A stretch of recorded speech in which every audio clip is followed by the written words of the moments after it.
છોટાઉદેપુરના નસવાડી તાલુકામાં આચારસંહિતાના લીરે લીરા ઉડતા જોવા મળી રહ્યા છે। મતદાનને હવે ગણતરીના કલાકો બાકી છે, ત્યારે કકુવાસણ ગામ પાસે ભાજપ અને કોંગ્રેસના બેનરો, તોરણો અને ઝંડા હજુ પણ લટકી રહ્યા છે।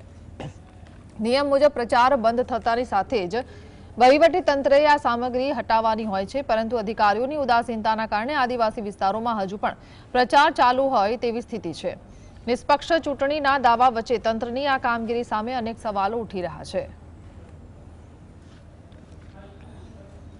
છોટાઉદેપુર જિલ્લાના નસવાડી તાલુકામાં આચારસંહિતાનો ખુલ્લેઆમ ભંગ થઈ રહ્યો છે। આપ તસવીરમાં જોઈ રહ્યા છો, આ બ્રિજ છે તે કંકુવાસણ ગામ પાસે આ તોરણો લટકી રહ્યા છે। આને ખસેડવાની જવાબદારી ગ્રામ પંચાયત, તલાટી, સરપંચની હોય છે અને તંત્રના અધિકારીઓ હોય છે, પરંતુ અહીંયા જોવા જઈએ તો આ તોરણો હટાવવામાં નથી। હવે રાજકીય પાર્ટીના તોરણો અને બેનરો લટકી રહ્યા છે, ત્યારે અહીંયા સવાલ ઉઠી રહ્યા છે કે તંત્રના અધિકારીઓએ કાળજી લેવી જોઈતી હતી અને આવા બેનરો ઉતારી લેવા જોઈએ।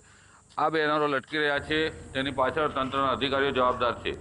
આચારસંહિતાનો ખુલ્લેઆમ ભંગ થઈ રહ્યો છે। રફીક ધણીવાલા, GSTV।